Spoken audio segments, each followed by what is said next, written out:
In Tech Talks, a podcast brought to you by Intervalle Technologies. You sent us this article, and wow, the evolution of SWIFT's customer security controls framework. It's quite a journey, really. I mean, from its start back in 2017 to today, things have really changed in how we even think about securing global finance. Yeah, it's really something. When you consider that SWIFT is the system that, most banks use it To communicate. right, and to make these international payments securely. And you think about all the money flowing through those channels every single day, you realize just how important these security measures really are. It's incredible. And when we talk about SWIFT security, there's no better place to start than with the 2016 Bangladesh bank heist. Oh, right. That one really put SWIFT cybersecurity on the map. Yeah. For a lot of people. When those criminals, when they just walked away with $81 million just by exploiting, vulnerabilities in the system, it was a huge deal. It really was. It was a turning point, you could say. SWIFT realized they needed a broader approach to security, something more comprehensive. And that's where this, the CSCF, the Customer Security Controls Framework, comes in. Exactly. Think of it like it's a universal security standard, right, for anyone using the SWIFT network. So it's a whole set of controls, guidelines, all aimed at just creating a baseline level of security across the entire system. Okay, so let's unpack this whole evolution. The article starts in 2017, the first year of this CSCF. So what were some of the key things that SWIFT really focused on in those early stages? So 2017 was about laying the foundation. They came up with 16 mandatory security controls and then another 11 advisory ones. These covered things like, basic access management, securing that IT environment, And interestingly enough, they actually relied on something called self-attestation back then. Self-attestation. So companies were essentially, grading their own homework? Yeah, basically. Yeah. It's definitely something that raises eyebrows today. I can see why. But you have to remember, this was all brand new. And SWIFT was dealing with thousands of institutions all over the world. Self-attestation, sure, not perfect, but it was a way to get everyone on the same page. Makes sense. So how did things evolve from there? Well, in 2018, things shifted towards more structure, more clarity. SWIFT really started emphasizing the core objectives of the framework, things like securing systems, managing access, and making sure there was a solid incident response plan in place. So moving past just checking boxes and getting into the why behind these measures. Exactly. This is where you really start to see the framework mature, going from a checklist to, a more, holistic approach to security. Were there any specific developments during this phase that really stand out?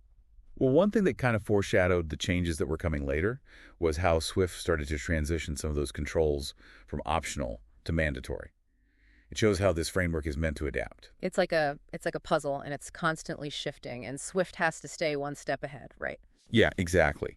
What might seem like just an extra layer of protection today, it could be absolutely essential tomorrow. So what happened next? Did this trend just keep going in the years that followed? Oh, absolutely. From 2019 to 2020, SWIFT just kept building on what they started, introduced even more controls, refined that framework structure even further. But things really took a big turn, a significant turn in 2021. That seems like a really pivotal year based on this article. What happened? What made it so important? You mentioned a significant turn in 2021. What kind of changes did SWIFT implement that year? Well, first off, they got rid of that whole self-attestation thing completely. Wow. No more grading their own homework. Exactly. Independent assessments, they became mandatory. Now, institutions, they had to prove they were in compliance, and they had to do it to external auditors. That makes a lot of sense. Anything else important happen in 2021? Well, there was another big change, actually. They introduced this thing, the customer connector architecture. Oh. So before this, institutions, to connect to SWIFT, they often use these direct connections, which, let's just say they could be vulnerable. So the customer connector, it was meant to boost security, basically creating a more secure gateway between institutions and the SWIFT network. So it's like a fortified entry point. Exactly, an extra layer of protection. And it really reflects how this whole SWIFT ecosystem was getting more and more complex. But it didn't stop there. In 2022, SWIFT, they added even more controls, especially when it came to outbound payments. I'm guessing that was a response to some new threats, right? You got it. They were seeing more and more attacks, specifically targeting those payment instructions, trying to fraudulently divert funds. So these new controls, they were all about closing those loopholes, basically make it much harder for criminals to mess with those transactions. Every single update to the CSCF thing, it's a direct response to what's happening out there in the threat landscape. It's like a high-stakes arms race, constantly evolving. That's a great way to put it. And that constant evolution, it's crucial because as technology gets better, so do the people trying to exploit it. Now, in 2023, SWIFT, they shifted their focus. They wanted to bolster resilience. So not just stopping attacks, but making sure that if something did happen, the system could withstand it. Exactly. They started using more advanced technologies, things like AI, realizing it could be used for both attack and defense. They also started focusing more on supply chain security. Because if one link in the chain breaks. That's right. And that brings us to 2024. The article mentions that this year's update, it's not really an overhaul. It's more about fine-tuning and really strengthening some key areas. So refining and adapting, using what they've learned. Yeah, exactly. One big thing they focused on in 2024 was managing those risks that come with outsourced services. That's huge in cybersecurity for the financial sector. Because it doesn't matter how secure your house is if your neighbor leaves their front door wide open. Perfect analogy. Mm-hmm. They're recognizing that security, it's not just about individual institutions, it's about the whole picture. And this focus on third-party risk management, it's just one example of these broader trends you see in how the CSCF has evolved. This has been incredibly insightful. But before we get into those broader trends, anything else about the 2024 update that really stood out? When I think about the 2024 update, the big thing for me is, well, it's how they really focused on making things clear, practical. Like they streamlined all the wording, making it easier for these institutions to really get it and put it into practice. It's about more than just setting these standards. It's about making sure they actually work in the real world. Yeah, exactly. And it kind of gets to this big takeaway from how this whole CSCF thing has evolved, the human element. It's so easy to forget about that, We get caught up in all the tech, but someone's got to actually use it. Exactly. I mean, you could have the best security in the world, but all it takes is one mistake, a little carelessness, and boom, you're vulnerable.